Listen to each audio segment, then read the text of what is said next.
와우. 달순의 라이브. 자, 그럼 좋습니다. 오늘 위클리 세리아는 뭡니까? 아탈란타. 어쩌네 골 많이 넣는 그 팀. 작년에 그 미친 득점력을 보여줬다. 올 시즌 초반도 골 많이 넣었었는데. 많이 넣었었죠. 많이 넣었었어요. 네. 근데 썼어요. 근데요. 그랬었는데 지금은 그렇지 않다. 왜요? 약간 얘기를 하는 거예요? 조금 삐리해요. 최근 몇 경기가. 뭐가 문제지? 참 크게 잘 나갔는데. 되게 잘 나가는 줄 알았는데. 그 시즌 초만 해도 사실 첫 경기에서 그 개막전 라치오전을 되게 어렵다고 생각했는데 4대0으로 4대1로 되게 크게 초반에 이겼어요. 막 골 계속 넣었어. 네, 엄청 넣었어요. 네. 그리고 그 다음 경기도 막 5대2로 이기고 막 그래서 맞아요. 엄청 초반에 작년에 그 98골 넣었던 그 미친 득점력을 올해도 이제 재현하는구나 이렇게 생각을 했었어요. 초반에 사실은. 워낙 잘해가지고 막 했는데 그래서 막 4대2, 4대1, 예. 막 5대2 예, 뭐 이렇게 막 이랬는데 나폴리에게 갑자기 4골 내고 지고 예. 삼프도리아에게 갑자기 3골 내고 지고 예.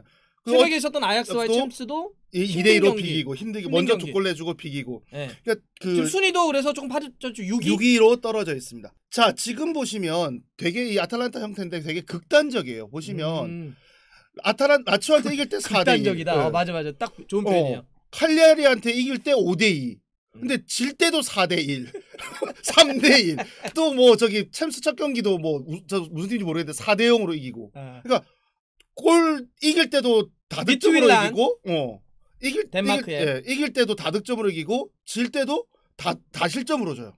그러니까 정말 뭐 아니면 도야. 오케이, 여기서 이번 시즌 아탈란타는 극단적이야. 네, 정말 좀 극단적이에요. 특히나 최근 3경기, 그러니까 삼프도리아전에서 1대3으로 진 거, 그다음에 나폴리한테 4대1로 진 거, 그다음에 오늘 새벽에 있었던 아약스와의 2대2 경기가 놀랍게도 공통적인 그 약한 모습들을 공통적으로 드러내고 있어요. 공통적으로. 일단 첫 번째 삼프도리아전을 분석을 해봤는데요. 네네네네. 어마어마하게 라인이 높아요. 라인이 높다. 하이라인. 하이라인이에요. 지금 보시면 그 전력상으로도 이제 그 아탈란타는 작년에 3위 팀이고 그 팀 컬러 자체가 공격이다 보니까 지금 저기 보시다시피 라인 전체가 상당히 높아요. 마지막 3백이 거의 그 하프라인 정도에 붙어 있을 정도로 라인이 엄청 올라가 있고, 근데 반면에 삼프도리아 같은 경우는 센터 3톱이 지금 붙어 있잖아요. 하프라인에 붙어 있잖아요. 그러니까 엄청 웅크린 거야. 엄청 웅크린 거예요. 그러네. 완전히 이 자체도 극단적이네. 이 자체가 이미 너무 극단적이에요, 지금. 오케이. 이거 자체도 극단적인데 저 경기에서 슈팅이 20대 7입니다. 당연히 아탈란타가 20이죠. 당연히 20이죠. 슈팅이 거의 3배 가까이 많고요. 그다음에 세피스도 아탈란타가 4개고 그 삼프도리아가 2개예요. 그것도 많죠. 오픈 플레이도 15대 2야. 그럼 거의 완전히 내려앉은 거잖아요. 아무것도 안 한 거잖아요. 네네네네. 그럼에도 불구하고 3대 1로 졌어요. 약간 느낌 온다. 왜 그런지 느낌. 그러니까 라인도 높고 공격도 엄청 하는데 정작 3대 1로 약간 대패를 한 이런 경우가 되어 버렸다는 거죠. 포지션상으로 일단 라인이 너무 높다는 것. 기본적으로. 하이라인. 하이라인. 근데 두 번째 평점인데요. 지금 이제 이 삼프도리아전에서 제가 평점을 이 낮은 순으로 정리를 해봤습니다. 낮은 순. 네, 낮은 순으로. 지금 그래서 6.3이 안 되는 애들만 모아온 거예요. 안 되는 애들. 6.3도 안 되는 애들. 6.3들 안 되는 애들을 모아왔는데 밑에서 보통 이게 평점을 내면 그날 경기에 뛰겼던 선수들을 다 매기는 거니까. 네네네. 뭐 골키퍼가 꼴찌할 때도 있고 뭐 공격수가 꼴찌할 때도 있고 이렇잖아요. 밑에서부터 줄줄이 수비수들만 정부 청정해 놔자. 그러니까 그 특징이 평점이 뭐 수비수들만 뭐 다 뭐 풀백, 윙백, 뭐 수비수들만 5.2, 5.8, 뭐 6.1 수비하는 선수들만 평점이 다 낮고 게다가 평점 낮은 수는 1, 2, 3가 다 옐로우 받았어요. 그러니까 저런 평점이 낮은 선수가 옐로우를 받았다는 거는 거의 대부분의 경우에 그 아까 라인이 높다 보니까 쫓아가다가 그런 경우에서 반칙으로 자르는 경우가 많은 거야. 자, 그다음에 이제 나폴리전 4대 1을 분석을 해볼 텐데요. 이 타임라인 한번 보세요. 전반에만 다 먹었네. 전반에 4대 0이에요. 네. 그러니까 이게 지금 후반 46분, 그러니까 46분이 후반 시작하는 거 아니에요. 전반 끝나고 후반 시작하자마자 할 때까지 나폴리가 4골 넣는 동안에 아탈란타는 카드 2개 받았습니다. 뭐라도 받으면 돼. 그러니까 저거도 안 받았어 봐. 서운하지. 너무 안 맞아. 그러니까 전반에 일단 너무 정주를 수비진이 놓고 있어. 그러니까 아까 이건 딱 한마디네. 극단적이네. 너무 극단적이야. 라인도 극단적이고 수비 못하는 것도 그것도 극단적이고. 그다음에 골 먹는 것도 극단적이고. 전반에 먹을 때. 중간이 없어 중간이. 이게 나도 이러고 싶지 않았거든요. 근데 통계를 빼보니까 얘 중도가 없네. 왜요? 중간이 없어요. 그다음에 히트맵. 이거는 뭐냐면 그 나폴리전에서 이 3백을 썼던 3명 딱 수비수 3명과 교체로 들어왔던 수비수 1명을 4명의 히트맵을 찍은 거예요. 그 4명을 공동으로 다 모아서 찍어봤다. 공동 모독으로 찍은 거예요. 딱 봐도 너무 오른쪽으로 몰려 있죠. 잠깐만. 왜 그게 다들 왜 다 극단이야? 아니 3백이면 좀 적당히 중간에서 이렇게 퍼져 있어야 되잖아. 이것도 너무 오른쪽을. 아니 왜 저렇게 몰려 있는 거야 도대체.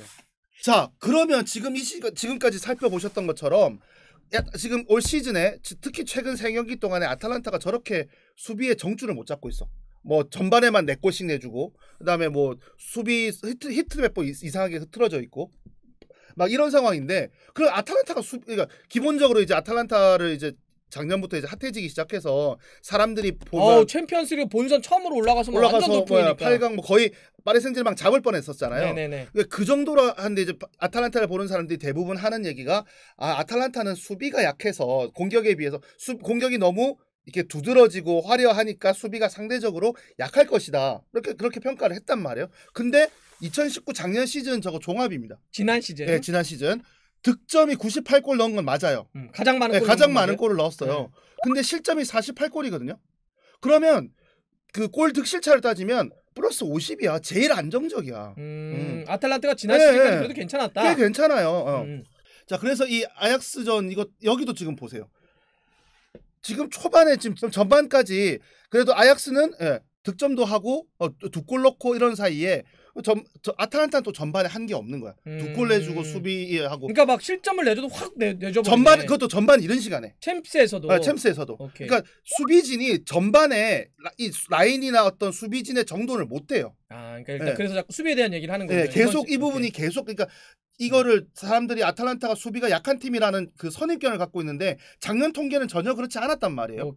그런데 올 시즌에 보여주는 경기들은 다 전반 내내 수많은 골들을 내주고 겨우겨우 그 화려한 공격력으로 그걸 겨우 멱살 잡고 쫓아가는 왜 그러냐는 거죠. 왜? 그런 부분들인데요. 그런 부분들 이제 이건 지금까지 말씀드린 건 현상이고 이제 그 원인을 이야기를 해야 됩니다. 파푸 고메즈 패러독스라고 제가 이름을 지어봤어요.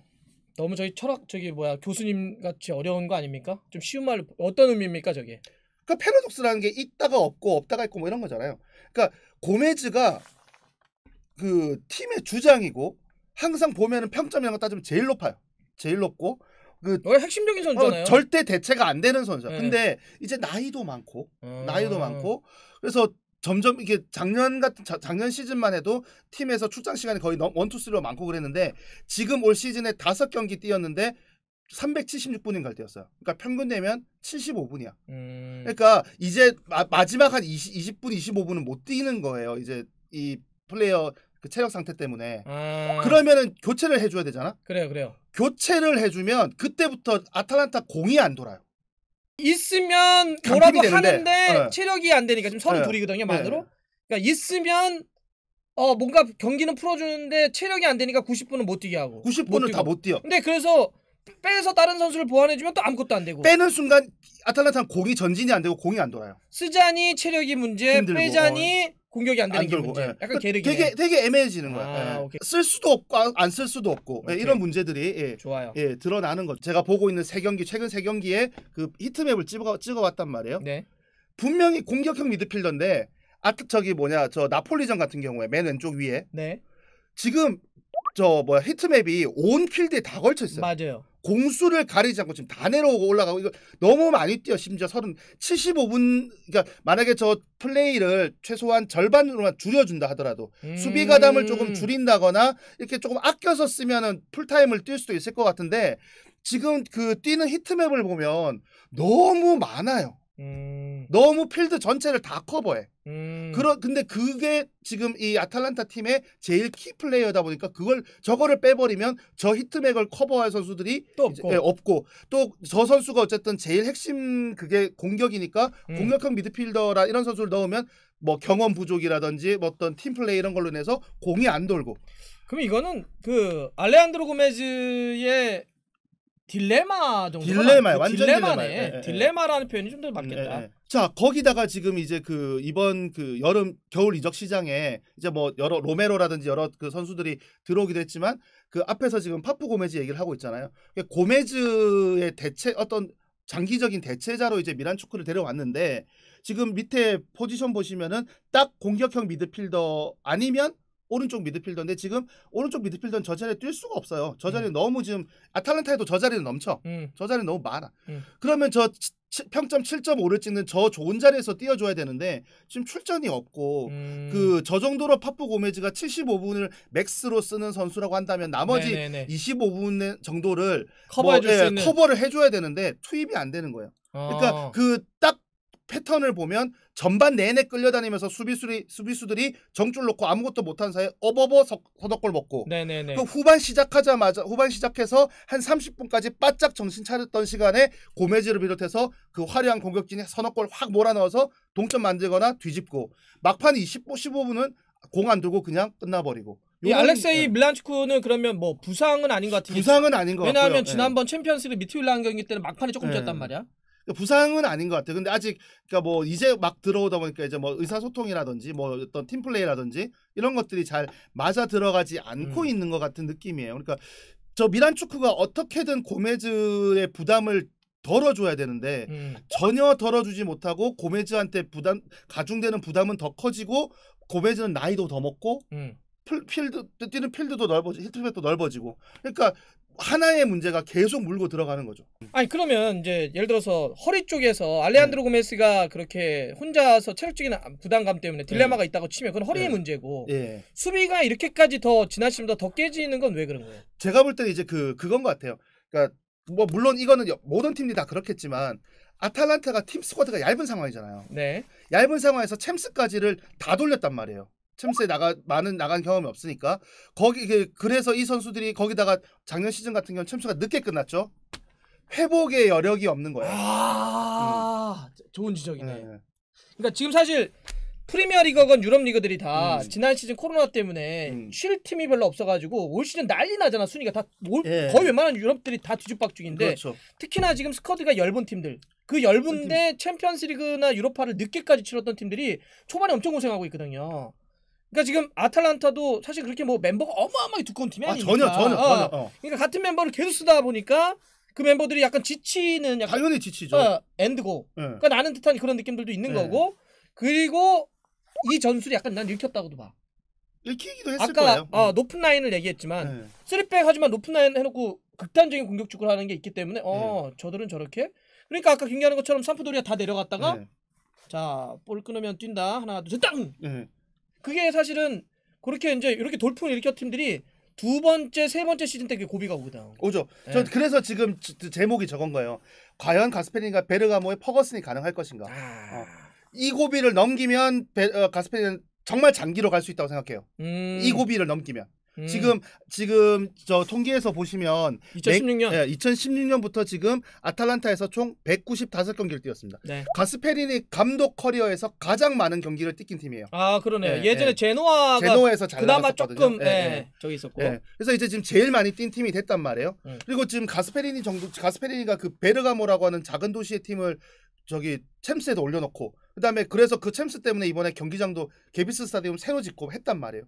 그러면 팀으로서는 거의 레전드 감독이에요.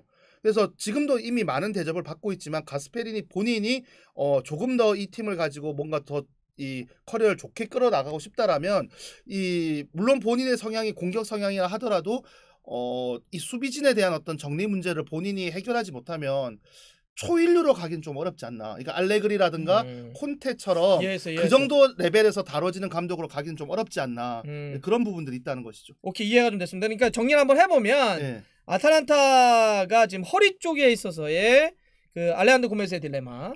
그 다음에 수비가 라인을 높게 쓰고 있는데 그거에 대한 뒷공간에 대해서 상대가 좀 읽고 들어오는 거. 그리고 그 읽고 들어온 거 더하기 수비진이 아직 그거에 대해서 좀 발이 잘 맞지 않는 것 같아요. 자기들도 좀 약간 수비 전술 같은 게 좀 확립되어 있지 않은 것 같고 선수 뎁스가 얇은 상태에서 지난 시즌 챔피언스리그 돌풍을 일으켰던 게 오히려 약간 올 시즌 초반에 좀 독이 되는 듯한. 많이 독이 됐죠. 오케이.